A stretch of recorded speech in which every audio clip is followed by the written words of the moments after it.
할렐루야. 아멘. 자, 지난주에 우리 십계명의 첫 계명, 너는 나 외에는 다른 신들을 내게 두지 말라. 이 계명의 의미를 함께 나누었습니다. 하나님과 나 사이에, 하나님의 얼굴과 내 얼굴 사이에 다른 어떤 것도 끼게 되면 그것이 우상이 되는 것이고, 그 우상을 철저히 버리고, 그래서 유일하신 하나님을 내 삶의 절대적인 기준으로 삼아서 그 하나님이 내 삶의 주인으로 하나님을 사랑하며 살아야 한다라는 것이 첫 번째 계명의 의미였습니다. 자, 오늘 두 번째 계명입니다. 먼저 주어진 말씀을 다시 한번 읽으면서 오늘도 암송 외워보도록 하겠습니다. 여러분 4절과 5절 두 절의 말씀, 4절과 5절 이제 상반절까지만 보시면 되겠습니다. 찬찬히 이 말씀을 읽으면서 한번 암기해 보도록 하겠습니다. 시작. 너를 위하여 새긴 우상을 만들지 말고, 또 위로 하늘에 있는 것이나 아래로 땅에 있는 것이나 땅 아래 물속에 있는 것에 어떤 형상도 만들지 말며, 그것들에게 절하지 말며 그것들을 섬기지 말라. 여기까지요. 자, 준비되셨죠? 자, 다시 4절 보여주시고요. 외우실 수 있는 분은 외우시고, 혹시 조금 부족하다 싶으신 분은 다시 말씀을 보시고 함께 4절, 5절 상반절까지 이 계명입니다. 시작. 너를 위하여 새긴 우상을 만들지 말고, 또 위로 하늘에 있는 것이나 아래로 땅에 있는 것이나 땅 아래 물속에 있는 것에 어떤 형상도 만들지 말며, 그것들에게 절하지 말며 그것들을 섬기지 말라. 아멘. 여러분, 방금 전 이 4절에 우상이라는 말이 나오는데요, 이게 영어로는 우리가 너무나 잘 아는 아이돌입니다. 아이돌. 요즘에 그 의미가 많이 바뀌어서 쓰이는 말이죠. 요즘은 어디서나 이게 아이돌이란 말이 쉽게 쓰이잖아요. 아이돌 가수, 그렇죠? 뭐 아이돌 스타. 실제 아이들, 우리 어린아이들을 대상으로 한국에 설문조사를 해보면 예전처럼 뭐 장래 직업이 뭐 나는 대통령, 뭐 유명한 기업인, 뭐 변호사, 의사, 그게 아니라 배우이든 그리고 가수이든 운동선수이든 그렇게 아이돌 직장을 선망합니다. 근데 아이돌이 본래 우상이라는 뜻이죠. 어떤 의미에서 우리는 지금 우리의 자녀들이 우상이 되겠다고 하는 시대에 살아가고 있는 겁니다. 재밌는 현상이면서도 아주 심각한 현상이죠. 사실 이런 현상, 이런 문화는 한국만 그런 게 아닙니다. 미국도 그 유명한 여러분 아시는 분도 계시면 수년간 많은 분들이 시청했던 그 아메리칸 아이돌이라고 하는 프로그램이 있죠. 경연 프로그램이죠. 참가자들이 나와서 그래서 최종 우승자가 1등한 사람이 결국 아이돌이 되는 거 아닙니까? 그뿐입니까? 우리 스포츠 좋아하시는 분들, 풋볼 좋아하시는 분들, 여러분 스포츠 팀들을 한번 생각해 보십시오. 그 마스코트, 특별히 그 팀의 상징 엠블럼, 필라델피아만 해도 뭐죠? 이글스. 필라델피아는 어처구니 없게도 독수리를 열렬히 응원합니다. 또 시카고는 곰들을 숭배합니다. 컵스, 베어스. 물론 실제로 독수리와 곰들을 숭배한다는 말이 아니에요. 하지만 수많은 스포츠 팀들이 자신의 팀 이름과 상징을 이런 토테미즘, 샤머니즘적인 사상에 기반한다는 것 자체가 우리 지금 살아가는 이 시대가 우상의 문화와 멀지 않다는 것이죠. 사랑하는 여러분, 이렇듯 지금 우리의 문화는요, 우상의 문화와 멀지 않아요. 하나님께서는 일찍이 이런 인류의 문화에 이 계명을 통해서 경고장을 던지신 것이죠. 아이돌 만들지 말라고요. 특별히 그것을 형상화하지 말라고, 어떤 형상으로든 만들지 말라고 말씀하십니다. 왜냐하면 오직 한 분 하나님만을 섬기며 우리가 살기를 바라시기 때문입니다. 믿습니까? 네. 자, 그렇다면 이제부터 좀 더 구체적으로 이 계명이 담고 있는 영적인 의미에 대해서 한번 살펴보려고 합니다. 자, 그림을 하나 우선 좀 보여드릴게요. 제가 최근에 저희 교회에서 발견해서 직접 찍은 제 스마트폰으로 찍은 사진입니다. 물론 오래 전부터 교회에 있던 그림인데요. 여러분 어디에 걸려 있는 건지, 그림 속 주인공이 누구인지 아시겠어요? 여러분 이 사진이 어디에 걸려 있는지 기억하세요?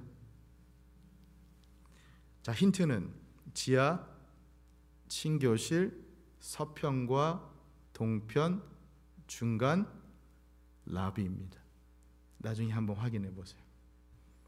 자, 그럼 저 그림 속 주인공이 누구?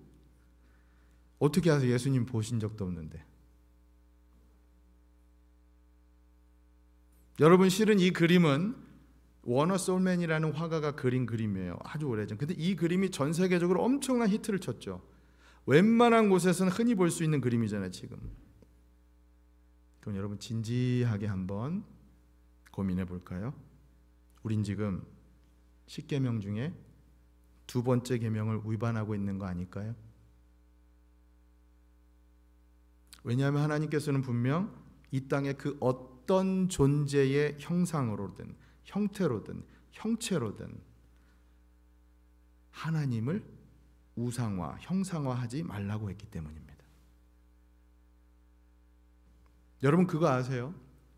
실제 교회사를 보면 교회에 저렇게 성화를 거는 것 자체가, 그렇죠?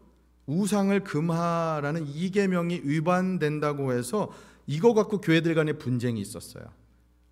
아주 첨예한 민감한 이슈였어요. 그래서 종교개혁 이후에 그런 성상들, 상, 그리고 성화들, 그림, 이렇게 불리는 것이 교회 안에서 싹 사라졌어요. 왜냐하면 종교개혁자들은 예배당 안에 회중들의 시선을 끌어서 하나님을 상상할 수 있게 하는 형상들은 이 계명에 위반된다고 봤어요.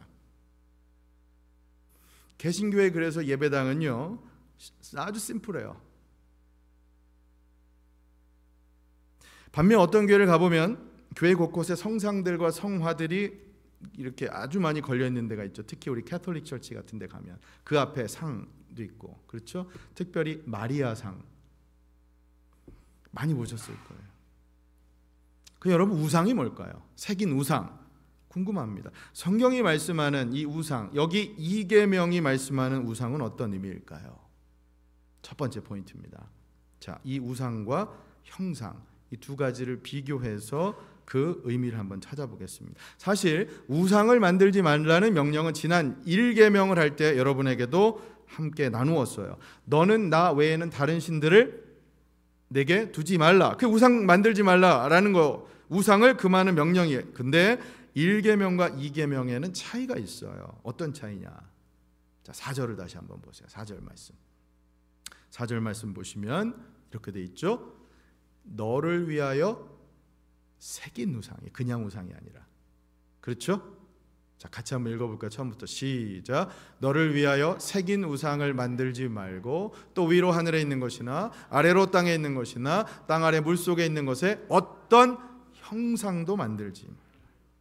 여기 우상이라는 말도 나오고 형상이라는 말도 나오죠. 여러분 우상은 새긴 우상이라고 되어 있고, 그러니까 새긴 우상이나 형상 둘 다 어떤 이미지나 그림이나 조각, 동상 이런 것으로 생각할 수 있어요. 그러니까 요약하면 1계명은 다른 신을 섬기지 말라, 이제 금하는 것이고요. 2계명은 이 하나님을 잘못 섬기는 것을 금하는 겁니다. 다시 말해 하나님을 형상화해서 그것에 절하고 예배하는 것을 금하는 게 2계명이에요. 왜냐하면 하나님은 영이시기 때문에. 그러니 보이지 않는 영이신 영적 실체인 하나님을 형상화하는 것이 위험하다는 거죠. 위험합니다, 여러분. 여러분 이건 마치 우리가 많이 든 비유지만 우리가 잘 아는 그 비유, 시각장애인이 그 코끼리 만졌을 때 코끼리의 어느 부위를 만지냐에 따라서 그 코끼리가 어떤 존재다라고 정의하잖아요. 코를 만진 사람 다르고, 다리 만진 사람 다르고, 꼬리 만진 사람 다르고. 하나님을 그렇게 형상화하게 되면 자신이 경험한 하나님이 전부라고 오해할 수 있다는 것이죠. 위험하다는 겁니다. 생각해 보세요. 우리가 만약 하나님을, 여러분, 이 도형 중에 삼각형이라고 그렇게 하는 순간 우리는 하나님께서 사각형이 되는 것을 배제하는 것이고, 하나님께서 둥그런 원이 될 수 있는 가능성도 배제시켜 버리는 겁니다. 전지전능한 하나님께서 무엇이든 다 하실 수 있는 것을 제한시켜 버리는 거죠. 따라서 하나님을 형상화하는 것이 위험하다는 거예요. 오히려 전지전능한 하나님을 이 제한된 틀 안에 가두어 버리는 것, 박스 안에, 동상 안에, 그림 안에 그 하나님을 가둬 놓을 수 없다라는 겁니다. 믿습니까? 예. 하지만 이걸 갖고 오히려 도리어 정당화하는 것을 주장하는 사람들이 있어요. 무슨 말씀이냐? 그들의 논리가 이런 거예요. 우리가 하나님을 보이지 않으니까 오히려 우리가 우상을, 뭔가 형상을 만드는 게 하나님을 예배하는 데 더 도움된다는 거예요, 인간에게. 왜냐하면 우리가 무지하니까 하나님을 섬기는 데 도움이 되기 위해 보이지 않는 신을 생각나게 하게끔, 기억나게끔 하는 거, 이게 더 좋은 일이 아니냐, 이렇게 주장하는 거죠. 그럴싸하죠. 그렇죠? 예를 들어 예수님의 아까 그 초상화를 보면서, 또 십자가를 보면서 예수님을 더 잘 기억할 수 있고, 더 잘 기도할 수 있고, 더 은혜롭게 예배할 수 있다고 주장하는 거, 일면 맞아요. 그러나 여러분 잘 생각하셔야 합니다. 하나님은 그것을 경고하십니다. 왜냐하면 설령 그것이 좋은 의도라고 할지라도 처음에 그 좋은 의도가, 그 이미지는 점점점 사라지고 차츰 그 우상이, 그 형상이 어느 순간 진짜 하나님의 자리를 대신해버리고 있기 때문에 우리는 정말 하나님을 실제로 믿어야 하는데, 어느 순간 형상, 우상이 하나님의 자리를 대신해버리는 순간 이건 하나님께서 금하시는 이 계명을 우리가 위반하고 있게 된다라고 하는 것이죠. 그러니 여러분, 하나님께서는 우리 연약함을 아시고 이 우상의 위험을 아시고 절대로 형상을 만들지 말라고 명령하신 거예요. 하지 말라고. 믿습니까? 예. 그러니 여러분, 우리의 무지함과 연약함을 오히려 깨닫는다면 도리어 우리는, 여러분과 저는 하나님을 더 많이 알기 위해 애쓰며 살아야 할 줄로 믿습니다. 다 알지 못하는 걸 어떤 형상이나 그림 위에 우리의 그것을 담으려고 하는 것이 아니라 더 많이 하나님을 알려고 애쓰려고 하는 게 중요하다는 것이죠. 그리고 오직 참 신이신 하나님만을 하나님께서 원하시는 방식으로 섬기며 예배하며 살아갈 수 있기를 예수님의 이름으로 축원합니다. 그렇습니다. 이게 첫 번째, 우상과 형상을 통해서 이 계명을, 그 의미를 좀 나눈 것이. 두 번째 포인트는 우상과 이기심입니다. 이 우상이라고 하는 것은, 그 형상을 만드는 건 근원적으로 우리 인간의 이기적인 욕심에서 비롯된다는 거예요. 우리 이기심 때문에. 자, 이번에도 그림을 통해 설명을 드리면 이해가 쉬우실 것 같아요. 자, 여러분, 우리가 자주 찾는 커피 전문점 가운데 저 로고를 쓰는 전문점이 있어요. 어쩌면 오늘도 다녀오신 분들도 계실지 몰라요. 그렇죠? 보시는 그림은 그 네 글자 스타, 거기 로고입니다. 아마 이곳을 잘 가지 않는 분이더라도 저 초록색 원 바탕에 여인의 얼굴을 한 모습 다 아실 거예요. 이 여인이 그리스 신화에 나오는 여신이라는 것도 여러분 아실 거예요. 이 로고가 그 여신에서 모티브를 얻은 것도 들어보셨을 거예요. 이 여신 이름이 뭐죠? 사이렌. 저 여신 이름이 사이렌이에요. 우리 앰뷸런스가 어떻게 갑니까?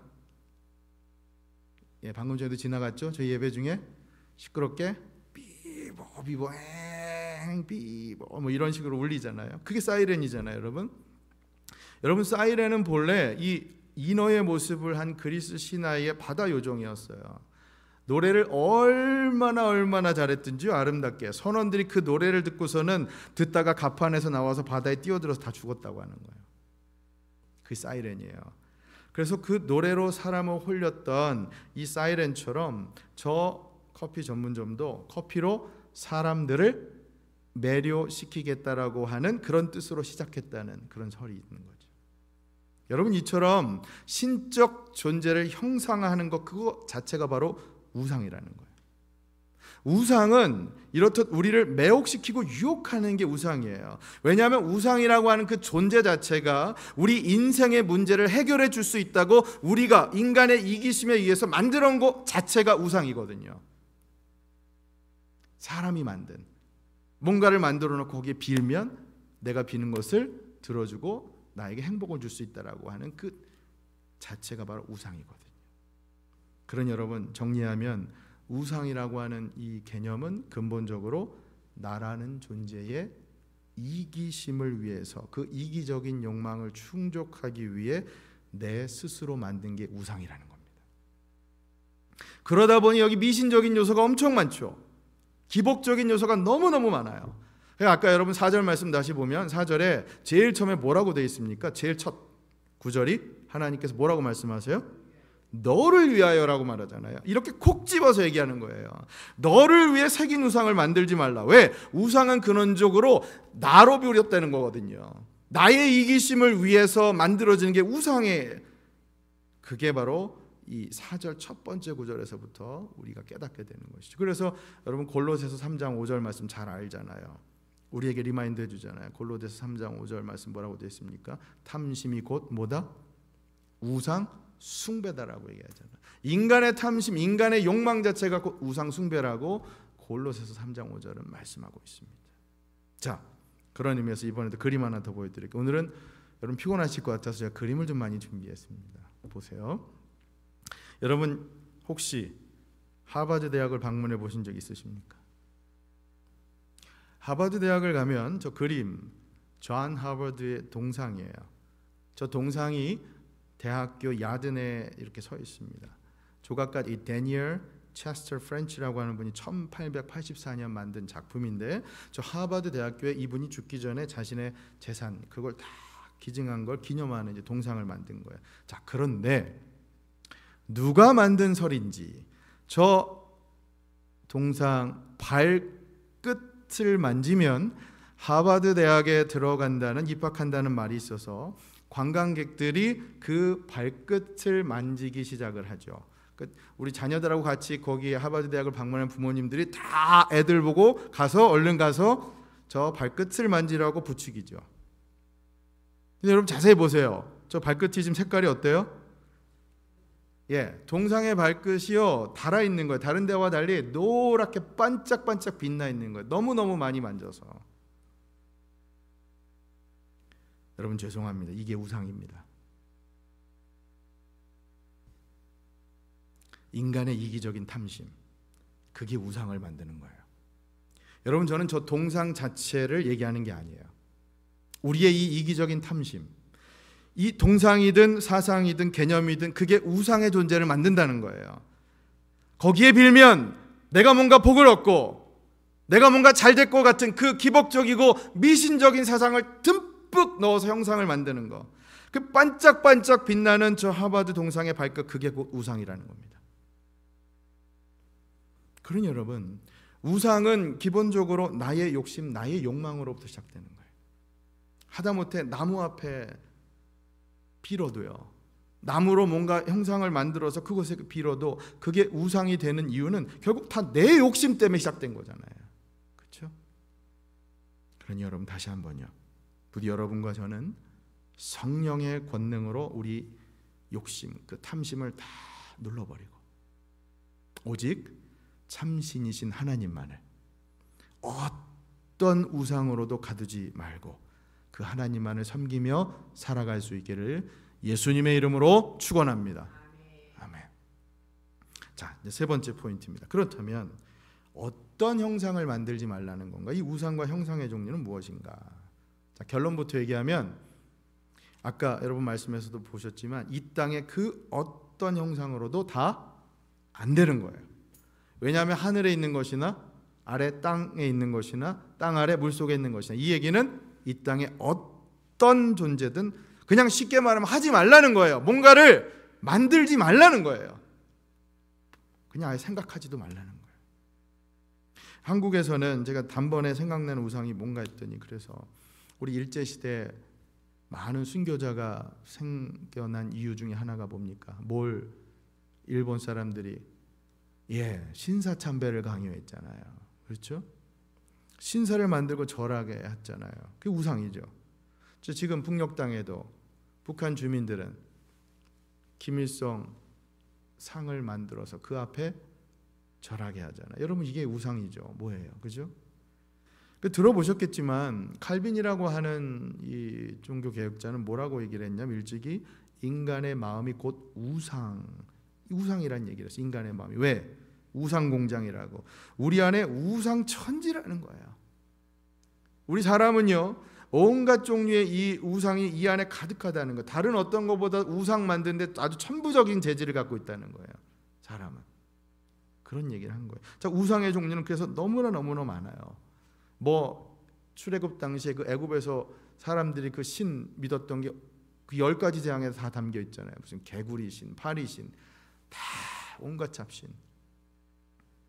자, 그런데 오늘 여러분께 제가 강조하고 싶은 것은 이겁니다. 여러분, 이렇게 우리 눈에 확연히 들어오는 우상의 종류 말고 제가 여러분께 강조하고 싶은 포인트, 아주 은밀하게 우상인 것을 위장한 채 우상인 것으로 그렇게 모르는 채 우상으로 들어오는 것이 성경에서 발견됩니다. 이름하여 변질된 우상. 제가 그렇게 이름을 붙여봤어요. 이게 무슨 뜻이냐, 여러분? 처음에는 하나님을 우리가 진심으로 섬기기 위해서, 하나님의 은혜를 누리기 위해서 좋은 의도로 만든 물건이 있어요. 그런데 그만 나중에 그것이 우상으로 전락해 버리는 경우가 있다는 거예요. 성경에 나와요. 변질된 우상이에요. 그래서 이게 언제냐?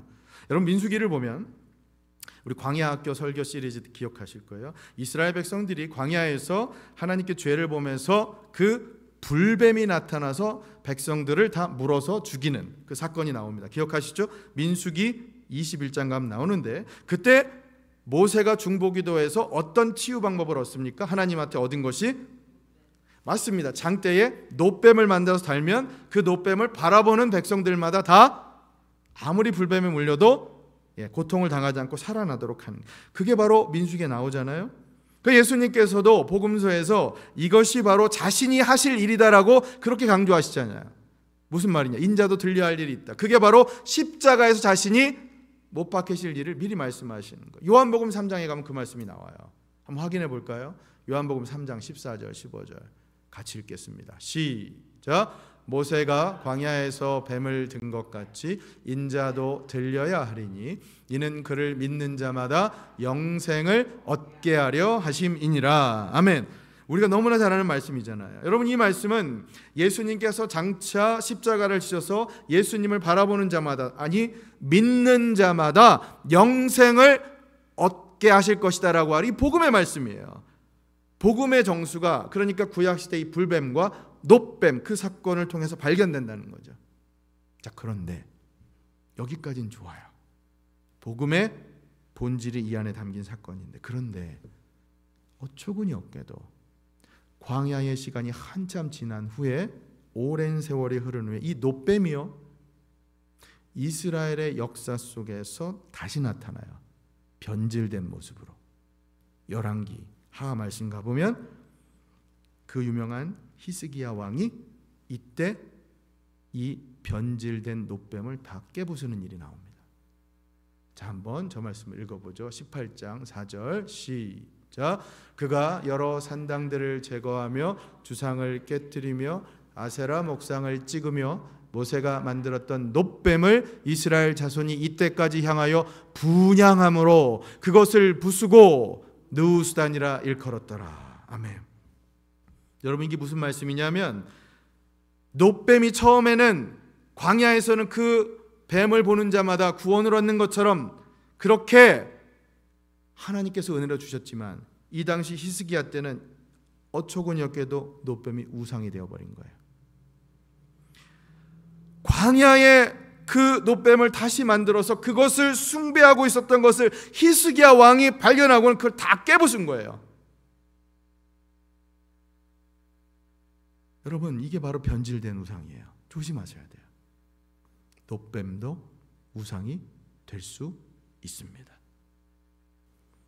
저는 그런 의미에서 이 변질된 우상의 이 포인트, 우상이 무엇인가 이 포인트를 적용하면서 여러분 조심스럽게 이것을 말씀드리고자 합니다. 오늘 저녁 여러분 들어보셨을 수도 있지만 십자가도 우상이 될 수 있습니다.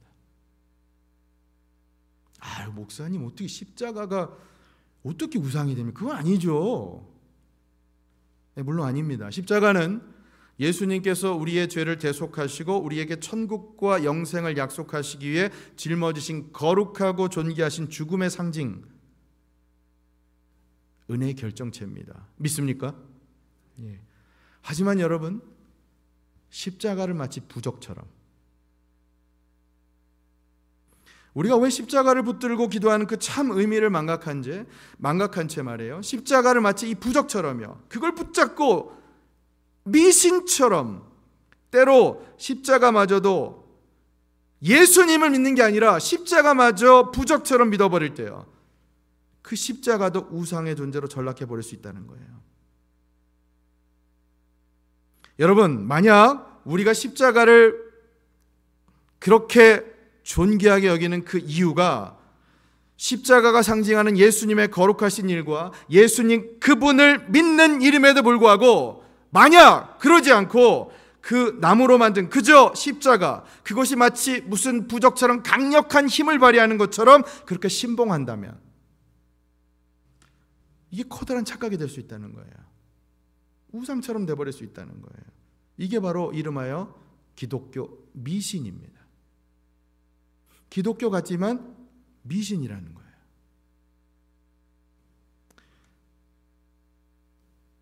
이 변질된 우상 우리가 실제 너무너무 조심해야 된다는 것이죠. 예수님을 붙잡아야지, 예수님께서 하신 일을 기억해야지, 마치 십자가를 잡고 있으면 나에게 아무런 악령도 오지 않는다, 이렇게 생각할 것이 아니라는 거예요. 물론 이런 건 가능해요. 여러분, 예를 들어서 만약에 아버님이 일찍 돌아가신 분들의 경우에는 아버님 생각이 나면 그 사진을 보면서, 우리가 그렇잖아요, 그럴 수 있잖아요.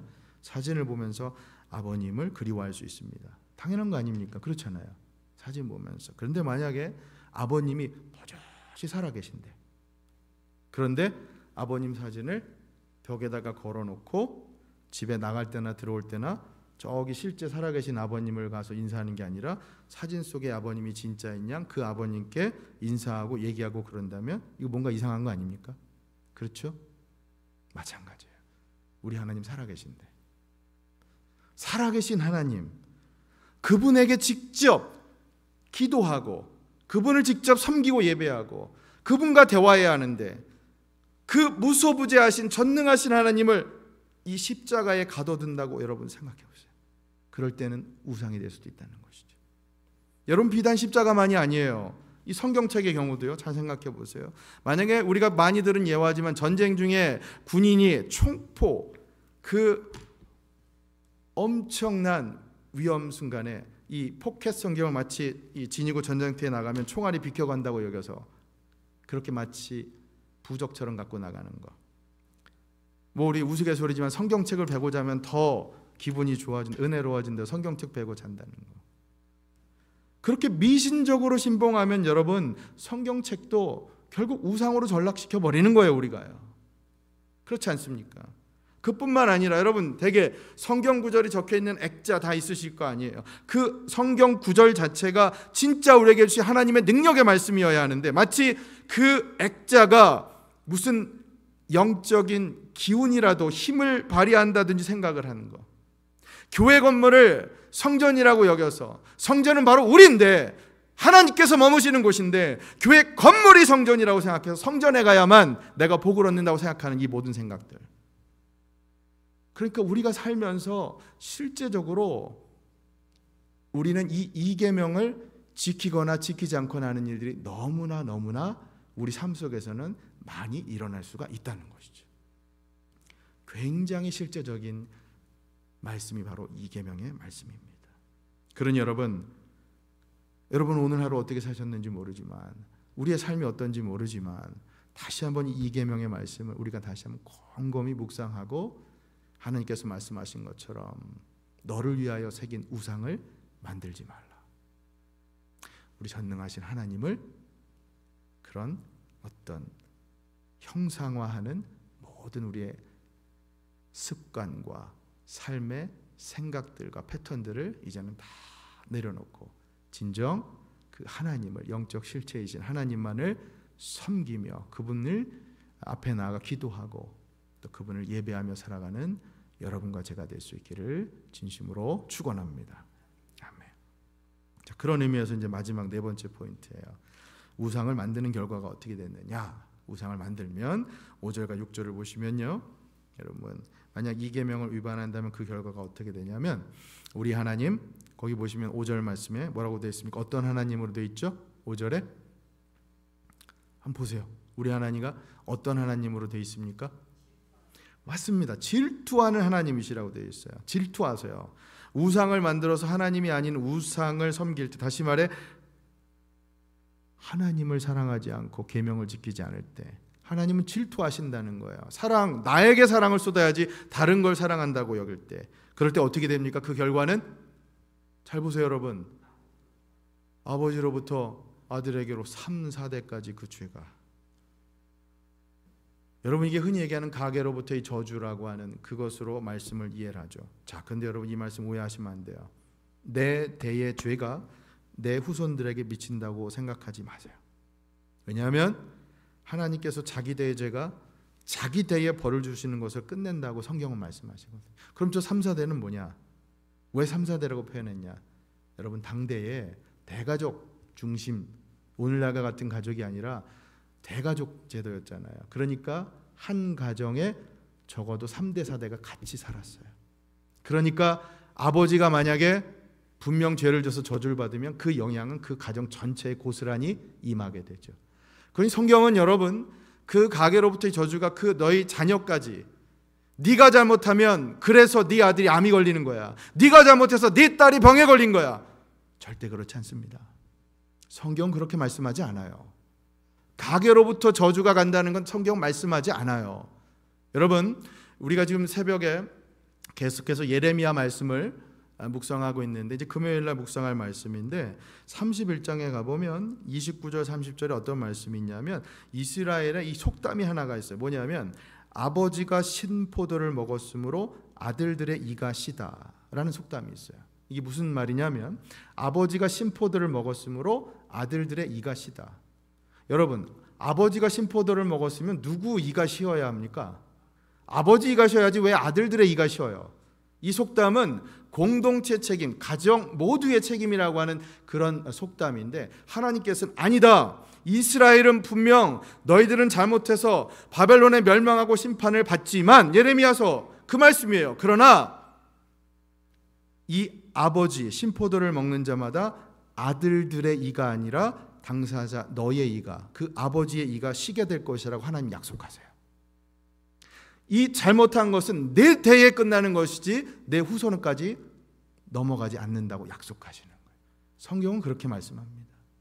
자, 그러면 왜 3, 4대라고 표현했느냐? 아까도 말씀드린 것처럼 그 당시에 한 가정에 같이 살았기 때문에 그 저주가 모든 가정에 그렇게 임했다라고 볼 수 있는 것이죠. 그럼 반대로 여러분, 하나님을 사랑하고 계명을 지키면, 이 계명을 지키면 어떤 결과가 올까요? 자, 6절을 보세요. 이것이 우리에게 주시는 희망의 말씀. 같이 읽습니다. 시작. 나를 사랑하고 내 계명을 지키는 자에게는 1000대까지 은혜를 베푸느니라. 여러분 이 말씀 믿으세요? 여러분 이 말씀 상징적인 말씀이죠. 한 대가 보통 30년이라고 하면, 자 피곤해서 계산하기 어려우시겠지만 늦은 밤에 한 대가 30년이라고 하면 1000대면 몇 년입니까? 제가 도와드릴게요. 3만 년입니다. 여러분 3만 년이라고 하면 이거는 숫자의 정확성에 굳이 집착하지 않더라도 이 말씀은 하나님께서 영원토록 은혜를 베풀어 주신다는 말씀입니다. 할렐루야. 그렇습니다. 우리가 하나님의 말씀이 계명을 지킬 때 이 말씀처럼 영원토록 여러분과 저 우리 후손 때까지 우리가 우상을 섬기지 않고 하나님을 예배할 때 하나님께서는 우리를 은혜의 지붕 아래 돌봐주실 것 지켜주실 것을 여러분 믿으시기를 바랍니다. 아멘. 자, 결론입니다. 지금까지 2계명을 살펴봤어요. 지난주 1계명이 오직 참 신이신 하나님만을 섬기고 예배해야 하는 것이었다면 오늘 2계명은 하나님만 예배하되 우상과 형상 만들지 말고 그들에게 절하지 말고, 다시 말해 하나님께서 원하시는 방식으로 예배해야 한다는 뜻이에요. 자, 결론. 저 포인트를 스크린에 있는 저것을 같이 한번 읽어보겠습니다. 시작. 하나님을 하나님의 방식으로 예배하라. 아멘. 그러니까 여러분 1계명이나 2계명 모두 결국 주제는 예배와 직결됩니다. 예배예요. 이걸 일목요연하게 정리한 것이 요리문답에 있는데요. 우리 웨스트민스터 신앙고백 그리고 대소요리문답도 우리가 너무나 잘 알고 있지만 장로교 요리문답에 하이델베르그 요리문답이라는 게 있습니다. 여러분 저 96문에 이렇게 돼 있어요. 제2계명에서 하나님께서 원하시는 것은 무엇입니까? 그것을 어떻게 답을 하냐면, 자, 한번 같이 읽어볼까? 답 시작. 어떤 형태로든 하나님을 형상, 이미지로 표현하지 않는 것이고 하나님이 그의 말씀에서 명하지 아니한 다른 방식으로 예배하지 않는 것입니다. 그렇습니다, 여러분. 이게 바로 두 번째 계명입니다. 하나님께서는 우리가 하나님만 섬기고 그리고 하나님만 예배하고 그런 예배의 삶을 실제로 살아가라고 말씀하십니다. 근데 중요한 것은 나의 방식이 아니라 하나님의 방식으로 예배하는 것이죠. 자, 마지막으로 재밌는 우화 하나 소개하고 말씀 맺도록 하겠습니다. 강영한 교수님이라는 책 안에 있는 우화인데요. 이런 우화예요. 코끼리가 정글 연못에서 몸을 담그고 목욕을 하는데 생쥐가 와서 코끼리에게 좀 나와보라고 합니다. 코끼리한테 좀 나와봐. 코끼리가 귀찮아서 왜? 그렇게 물으니까 생쥐가 할 말 있으니까 좀 나와봐. 계속해서 채근댑니다. 그래서 코끼리가 할 말 있으면 거기서 해. 코끼리가 귀찮은 듯 말하자 생쥐가 글쎄 나와봐. 나오면 말할게. 자꾸 조릅니다. 결국 생쥐가 자꾸 나와보라고 조르니까 코끼리가 견디지 못하고 나왔어요. 그리고 생쥐가 그 코끼리의 귀에 대고 살짝 이렇게 말합니다. 너 혹시 내 수영복 입고 있지 않니? 이게 무슨 뜬금없는 얘기입니까? 하실 수 있는데요. 맞습니다, 여러분. 어처구니 없는 얘기죠. 코끼리가 생쥐의 수영복을 입는 게 가능할까요?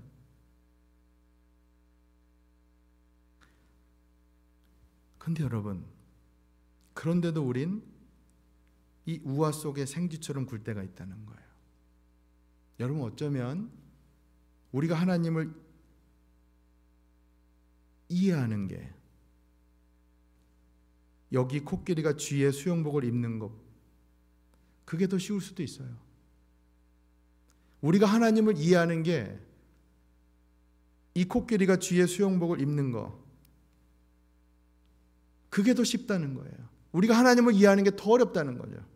그런데도 우리는 하나님을 어떤 틀에다 가두어두고 이게 바로 나의 하나님이다라고 얘기하는 것, 그런 모습으로 살아갈 수 있다는 것입니다.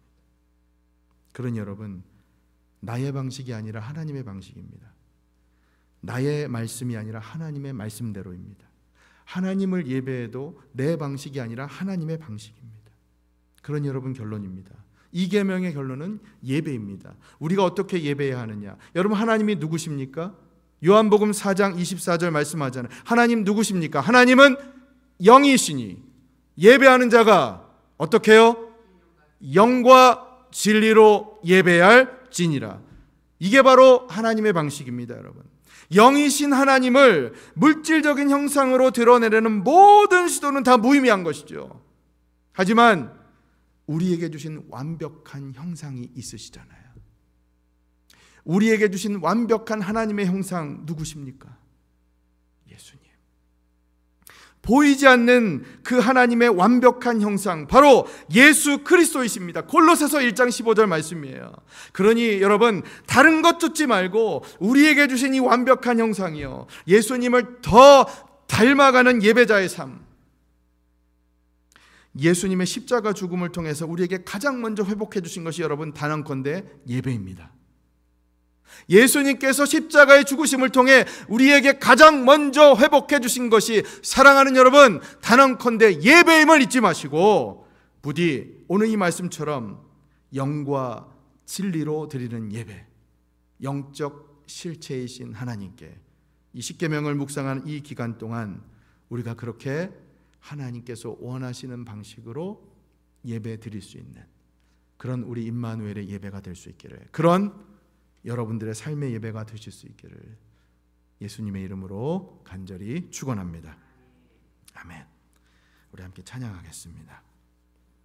오늘 피곤하신데도 이렇게 하나님의 말씀을 경청하시고 그것을 은혜 받으시는 여러분 모두가 아까 말씀드린 것처럼 하나님께서 정말 그 무더운 날 갈증을 해결하는 시원한 냉수처럼 여겨 주실 걸 믿습니다.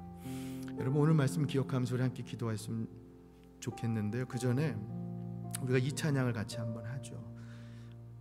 내가 예배자이다 라고 하는 이 찬양도 좋지만 오늘 우리가 누구를 섬기느냐, 내가 주님만을 섬기겠습니다 라고 하는 이 찬양, 우리 두 손 들고 찬양합니다.